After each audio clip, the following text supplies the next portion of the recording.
Film की शुरुआत होती है और हम देखते हैं एक स्कूल बस में, जहां एक छोटी सी लड़की एम्बर अपनी स्केचबुक में खोई हुई है। उसकी उंगलियां तेजी से पन्ने पर कुछ उकेर रही हैं। बगल में बैठा उसका दोस्त, जो अक्सर उसे चढ़ाता रहता है, उसका ड्राइंग छीन लेता है। लेकिन एक नजर डालते ही वो डर से कांप उठता है। ड्राइंग में एक मॉन्स्ट्रस क्रीचर किसी इंसान को चाकू मार रहा था। टीचर फौरन एम्बर के डैड को स्कूल बुलाती है। डैड भी अपनी बेटी की क्रिएटिव इमेजिनेशन देखकर शॉक हो जाते हैं। बाद में स्कूल काउंसलर एम्बर से बात करती है ताकि वो अपनी डार्केस्ट फीलिंग्स डिस्कस कर सके। एम्बर बताती है, ये ड्राइंग मैंने उस बुली दोस्त के लिए बनाई थी जिसने मेरी ड्राइंग छीनी थी।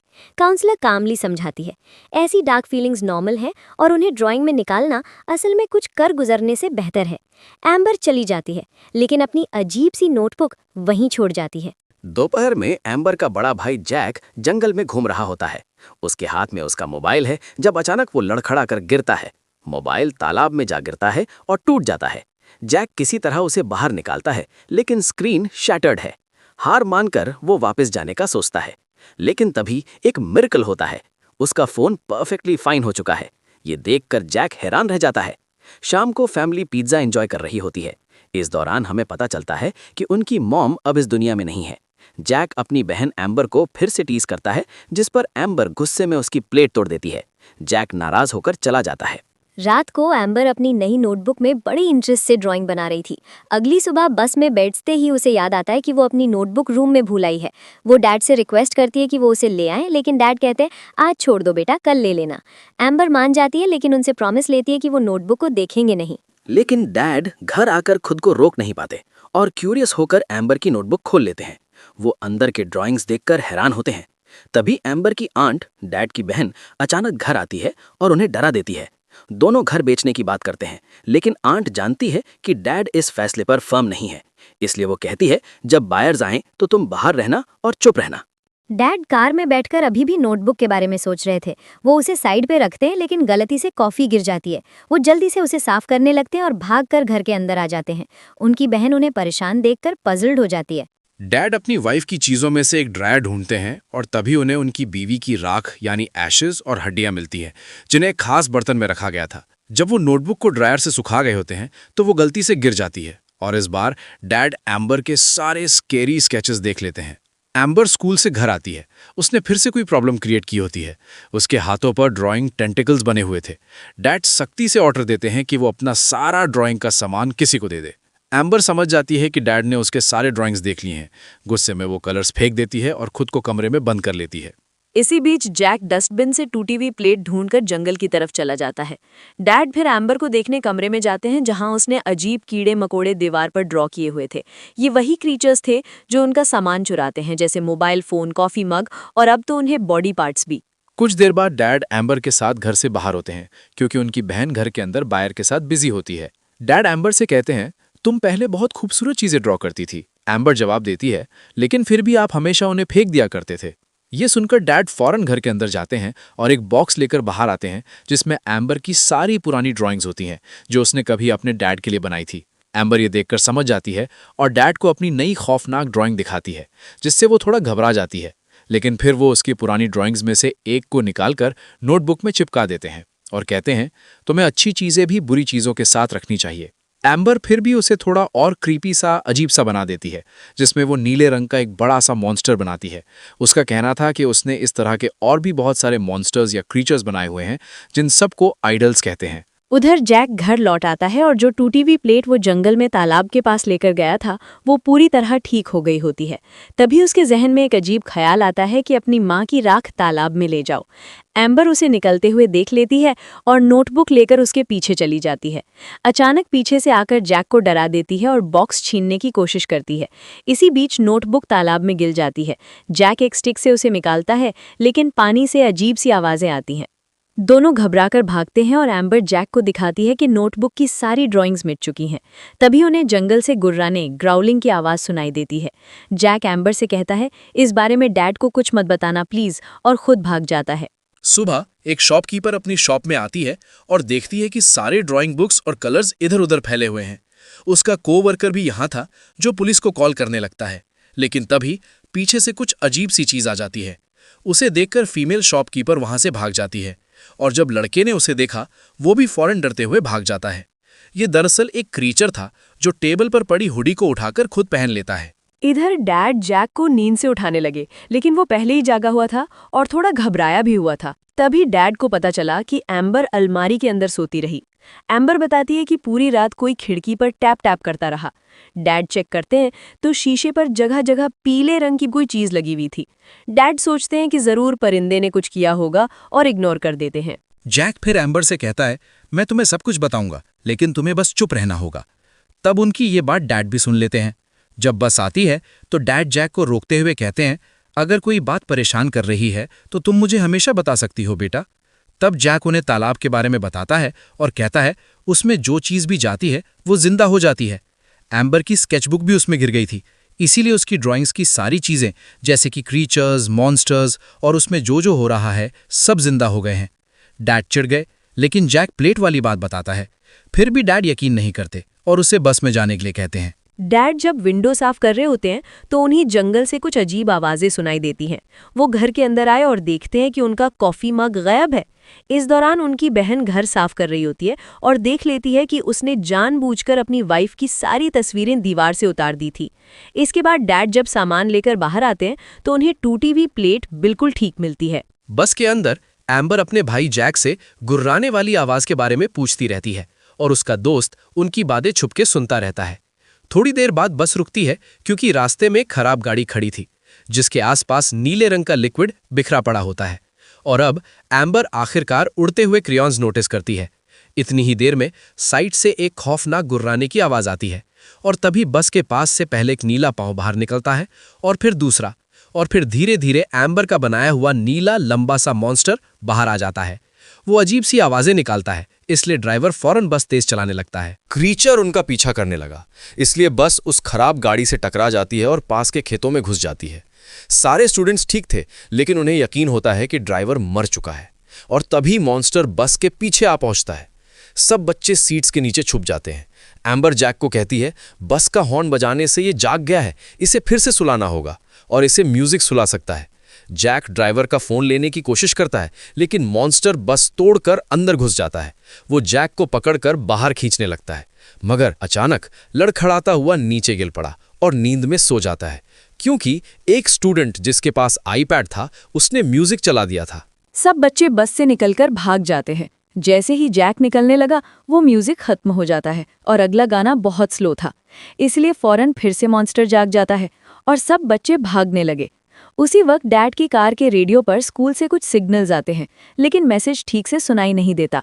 ये मैसेज दरअसल इन मॉन्स्टर्स के बारे में ही था, तो वो फौरन घर के अंदर आए और अपना फ़ोन ढूंढने लगते हैं। उन्हें फ्लोर पर कलर्स बिखरे मिलते हैं जो अलमारी तक जा रहे थे। जब वो अलमारी खोलते हैं तो उन्हें अपना फ़ोन और कॉफ़ी मग मिल जाता है। मग के पीछे एक अजीब सी बॉल लगी हुई थी। ये भी एक क्रीचर था जो अचानक डैड पर जंप करता है, लेकिन डैड मुश्किल से उसे उछालकर गिराते हैं और उस पर प्लेट मारकर उसे खत्म कर देते हैं। दूसरी तरफ 4 बच्चे जंगल से निकलकर दौड़ते हैं, लेकिन एम्बर अचानक रुक जाती है क्योंकि उन्होंने उसके तंग करने वाले दोस्त को अकेला छोड़ दिया था। और एम्बर ने अपने स्केचेस में ज़्यादा मॉन्स्टर्स ऐसे बनाए थे जो खास तौर पर उसके दोस्त पर हमला करने वाले थे। जंगल में उसके दोस्त का सामना अजीब येलो और ग्रीन क्रीचर से होता है। लड़का उसे भगाने की कोशिश करता है, लेकिन क्रीचर अपने सर से बड़े बड़े कई सारे सींग निकालकर चमकने लगा, ग्लो करने लगा और साथ ही आवाजें भी निकाल रहा था। तभी पीछे से एक बड़ा सा मॉन्स्टर निकलकर उसके सामने आ जाता है। उसने अपना बड़ा सा मुंह खोला और हमला कर देता है, लेकिन इस हमले में वो पूरी तरह नाकाम हो गया। एम्बर के दोस्त को लगा कि शायद ये मॉन्स्टर अंधा है, लेकिन एक बार फिर मॉन्स्टर ने उठकर अपना एंगल ठीक किया और उसका अगला वार बिल्कुल सही डायरेक्शन में होना था। और उसके हमला करने से पहले उसके दोस्त आकर उसे बचा लेते हैं। वो ग्लोइंग क्रीचर अभी भी वहां होता है, अजीब हरकतें कर रहा था। जैक उसे उठाता है और तालाब में धो देता है, जिससे वो पूरी तरह खत्म हो जाता है। ये होते ही वो बड़ा वाला मॉन्स्टर भी खुद ही वहां से जाने लगता है, क्योंकि एम्बर ने इन दोनों को एक साथ बनाया था। अगर एक नहीं रहा तो दूसरा भी कुछ नहीं कर सकता। डैड और उनकी बहन भी उस जगह पहुंचते हैं जहां एक्सीडेंट हुआ था। उन्हें पता चलता है कि ड्राइवर और बाकी बच्चे तो सही हैं, लेकिन जैक, एम्बर और उसका दोस्त गायब हैं। वो दोनों सोचते हैं कि शायद वो घर गए होंगे, इसलिए वो भी घर की तरफ निकल पड़ते हैं। अब हुडी वाला मॉन्स्टर भी तालाब तक पहुंच जाता है, जहां उसके पास ड्राइंग का सारा सामान भी था, और अब वो खुद वहां बैठकर स्केचिंग करना शुरू कर देता है। रास्ते में डैड अपनी बहन को इन मॉन्स्टर्स यानी आइडल्स के बारे में बताते हैं, जैसा उनको एम्बर ने बताया था। लेकिन उनकी बहन का जाहिर है इस बात पर यकीन करना थोड़ा मुश्किल था।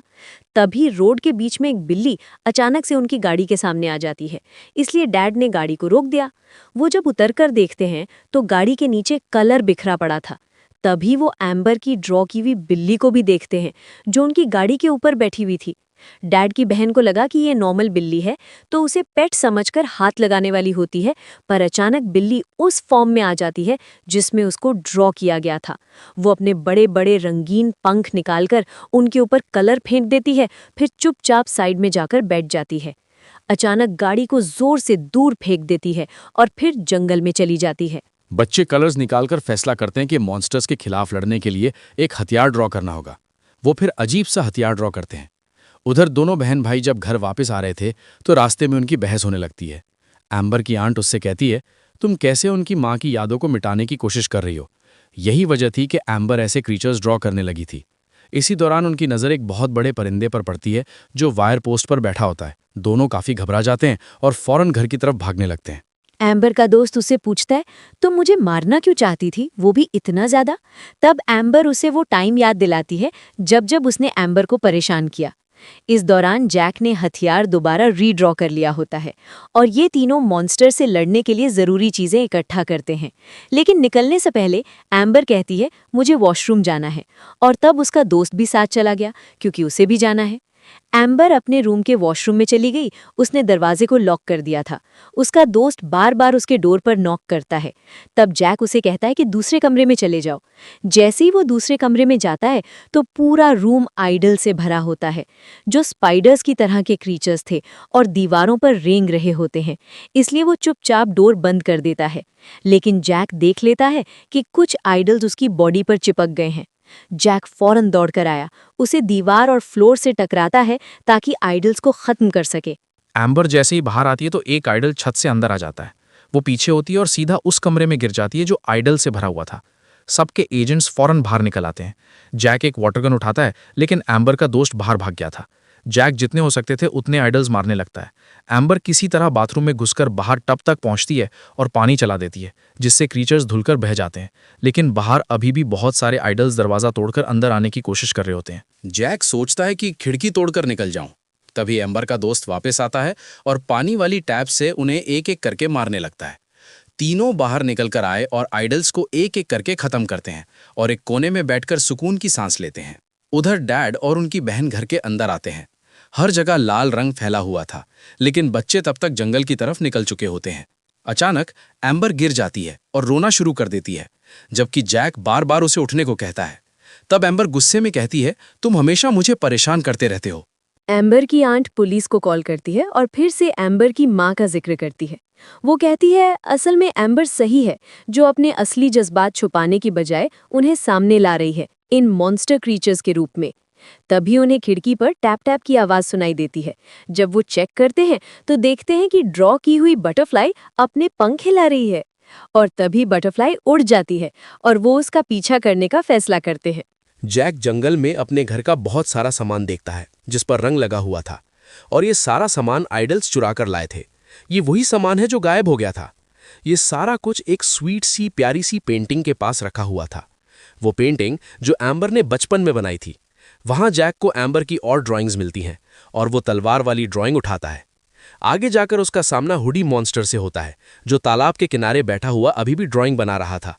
वो मॉन्स्टर एक और डीमन ड्रॉ करता है और उसे तालाब में गिरा देता है। जैक भी फैसला करता है कि मैं भी हथियार वाली ड्राइंग पानी में फेंकूंगा, लेकिन क्रीचर सामने आ जाता है, इसलिए जैक स्केच गिरा देता है। हुडी वाला मॉन्स्टर उस पेज को पकड़कर फाड़ देता है।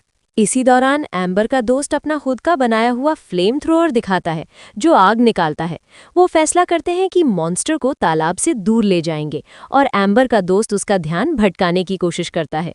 वो मॉन्स्टर पर हमला करने ही वाला था कि तभी अचानक और भी क्रीपी स्केचेस वाले मॉन्स्टर्स जिंदा होकर सामने आ जाते हैं। मतलब उसे वहां से भागना पड़ता है। वो एक टेंट के अंदर छुप जाता है। जब मॉन्स्टर एम्बर और जैक पर अटैक करता है तो जैक फ्लेम थ्रोअर चला देता है, लेकिन आइडल्स टेंट के अंदर घुस जाते हैं, हंगामा मचा देते हैं और मॉन्स्टर्स को अलर्ट कर देते हैं। बड़ा मॉन्स्टर टेंट को खींचकर दूर फेंक देता है। वो एम्बर के दोस्त पर अटैक करने ही वाला होता है, तभी डैड और उसकी बहन वहां पहुंचकर उस क्रीचर को मार देते हैं और इस तरह एम्बर के दोस्त की जान बच जाती है। जैक मॉन्स्टर को रोके हुए था, जबकि एम्बर कुछ ऐसा ड्रॉ करने लगती है जिससे उनका बचाव हो सके। लेकिन इस दफा पेन काम ही नहीं करता। मॉन्स्टर जैक पर काबू पा लेता है और अपनी लंबी जुबान से उसका गला घोटने की कोशिश करता है। तब एम्बर दिमाग लगाकर अपने टेंटिकल्स को जिंदा कर लेती है और मॉन्स्टर से कुछ देर तक लड़ती रहती है, लेकिन मॉन्स्टर किसी तरह उसे भी पकड़ लेता है। तभी जैक अपनी तलवार को जिंदा कर लेता है और एक ही वार में मॉन्स्टर को काट के खत्म कर देता है। लेकिन वो हुडी मॉन्स्टर अभी भी जिंदा होता है और दोबारा उन पे अटैक कर देता है, और तब एम्बर का दोस्त अपना ग्लोइंग हथियार चलाकर मॉन्स्टर को उड़ा देता है। डैड भी वहां पहुंच गए। वो एक दूसरे की तरफ भागते हैं, लेकिन अचानक एक ड्रैगन एम्बर पर हमला कर देता है। तब एम्बर अपने टेंटिकल्स का यूज करके ड्रैगन के टुकड़े टुकड़े कर देती है। वो अपने डैड के गले से लग जाती है और तभी उसकी सारी अच्छी ड्राइंग्स तालाब के अंदर जा गिरती हैं। अंदर जाते ही वो हिलने लगी और जिंदा हो जाती हैं। अब टाउन के सारे लोग अच्छी चीजों को आसमान में उड़ते हुए देखते हैं। जैक तालाब के सामने खड़ा होता है, अपनी माँ की राख तालाब में गिराने का फैसला करता है। डैड उसे रोकते हुए कहते हैं, अपनी माँ को खोने का दुख तुम इतने टाइम से झेल रहे हो। सच तो ये है, गम को महसूस करना और बर्दाश्त करना बहुत जरूरी है, इससे इंसान बहादुर बनता है। मगर जैक ने बॉक्स तोड़ दिया था, जिससे राख और हड्डियां पानी में गिर चुकी होती हैं। मगर जब कुछ नहीं हुआ तो डैड उसे गले लगाकर कहते हैं, इट्स ओके बेटा, टेंशन ना लो, रिलैक्स रहो, मैं हूं ना, मैं तुम्हारा बाप भी हूं और माँ भी। एम्बर भी उन दोनों के साथ शामिल हो जाती है, अपने टेंटिकल्स फैलाकर उनको कवर कर लेती है।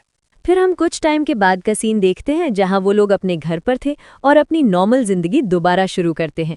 टाउन भी धीरे धीरे नॉर्मल हो जाता है, जैसे कुछ हुआ ही ना हो। और इसी के साथ ये फिल्म यहीं खत्म हो जाती है।